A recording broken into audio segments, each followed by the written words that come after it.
নমস্কার বন্ধুরা, বাঙালি কুকিংয়ে সবাইকে স্বাগত। সবাই ভালো আছে, আমিও ভালো আছি। আজকে একটা নাস্তা রেসিপি বানাচ্ছি, আপনারা প্রথম থেকে পুরো শেষ অবধি দেখতে থাকুন। লাইক করবেন, দেখা শুরুতে লাইক দিবেন, ভালো লাগলে সাবস্ক্রাইব করে দিবেন। আমি দেখুন নাস্তাটা বানাচ্ছি কি কি দিয়ে আর কি কি দিচ্ছি না দিচ্ছি এটাও আমি বলে দিচ্ছি। এখানে কোড়া বসিয়ে দিচ্ছি, কোড়াটায় তেল দিয়ে দিচ্ছি, তেলটা একটু গরম হয়ে যাবে। এখানে আমি কিছুটা সরষে দিচ্ছি অল্প পরিমাণে, আর একটু জিরে দিচ্ছি। জিরেটা এটা একটু তেলে লাগবে, এটা আমি একটু ভেজে নিচ্ছি।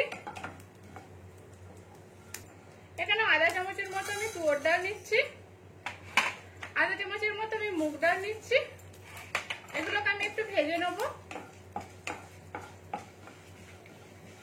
এটা একটু হালকা ভাজা হয়ে যাবে, তখন আমি কাঁচা লঙ্কা কুচিগুলো দিয়ে দিলাম। দুটো কাঁচা লঙ্কা আছে, দুটো কাঁচা লঙ্কাকে কুচি করে দিলাম। আদা কুচি দিয়ে দিচ্ছি। এগুলো একটু কাঁচা গন্ধটা চলে যাবে, একটু ভেজে নেব। এখানে এগুলো ভাজা গেছে, এবার গাজর কুচি দিয়ে দিচ্ছি একটু, আর একটু ক্যাপসিকাম দিয়ে দিচ্ছি। এবার আপনাদের যদি সবজি বেশি পছন্দ হয় সবজিটা দিতে পারে। আমি এই দুটো রকমই সবজি দিচ্ছি, দিয়ে এটা একটু নেড়ে নেবো আমি ভালো করে। আর এইটা একটু নরম হয়ে যাবে, আমি ততক্ষণ নাড়তে থাকবো একটু। এখানে মানে এগুলো ভাজা হয়ে গেছে, আমি এবার একটু হলদি দিয়ে দিচ্ছি। হলদিটাকে একটু আমি ভেজে নেবো। এই দেখুন, হলদিটাকে একটু ভালো করে ভেজে না নিলে হলদিটার যে একটা গন্ধ আছে সেটাও লাগবে, ভালো লাগবে না।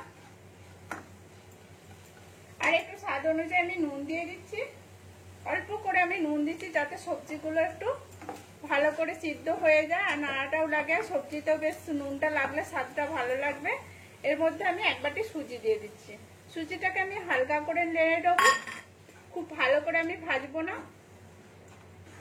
যেমন সুজির হালুয়া বানালে যেমন ভালো করে ভাজতে হয় সেরকম করে আমি ভাজবো না, হালকা করে আমি একটু ভেজে নিচ্ছি।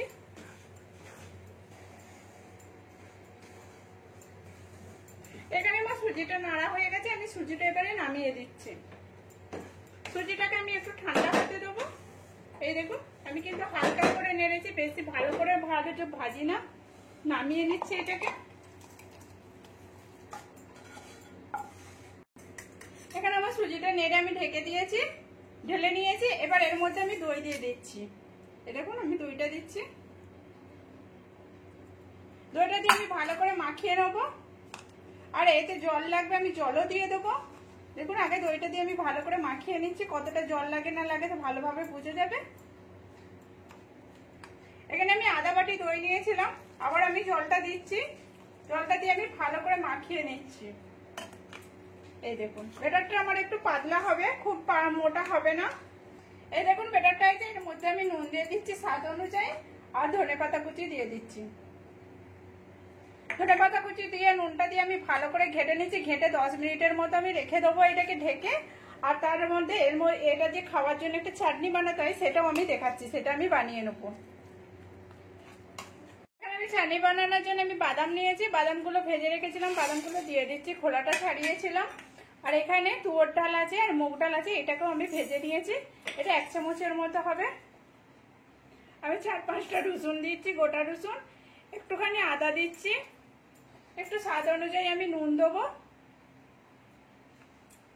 এখানে 3টে কাঁচা লঙ্কাকে আমি ভেঙে দিয়ে দিচ্ছি। এই দেখুন, আর একটু আমি তেঁতুল দিচ্ছি। এই তেঁতুলটা দিয়ে আমি এটাকে পুরো বেটে নেবো, বেটে আমি দেখাচ্ছি।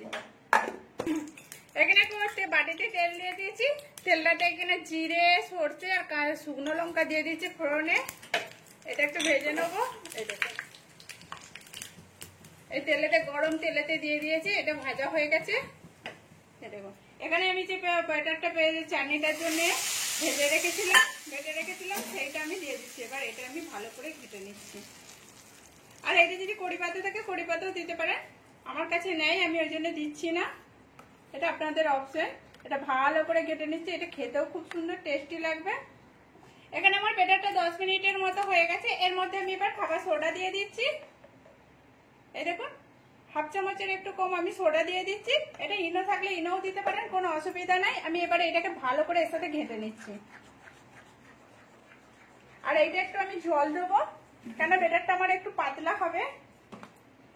এই দেখুন, আর এটা দিয়ে মারতে ভালো করে কিন্তু অনেকটা ফুলে যাবে, আর এটা হালকাও হয়ে যাবে। এখানে এটা আমার পুরো ফাটা হয়ে গেছে আর বাটিগুলোতে আমি অল্প অল্প করে তেল লাগিয়ে নিয়েছি। এবার আমি দিয়ে দিচ্ছি।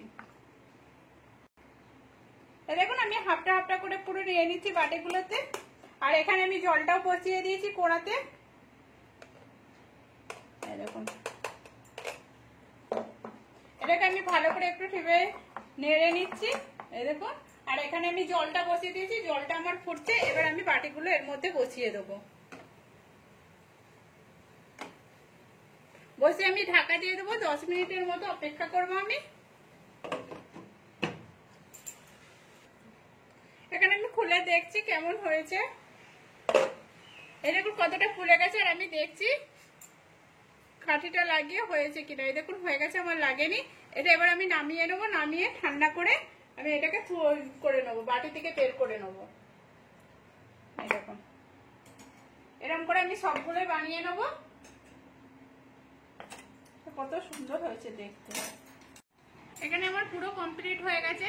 এগুলো এরকম পাতলা পাতলা লাগছে, আমি মোটা ভাবে বানিয়েছিলাম। এই দেখুন, এই দেখুন অন্য বাটিতে বানিয়েছিলাম কিন্তু নিচের দিকটা উঠছিল না বলে আমি অন্য বাটিতে আবার বানিয়েছি। এই দেখুন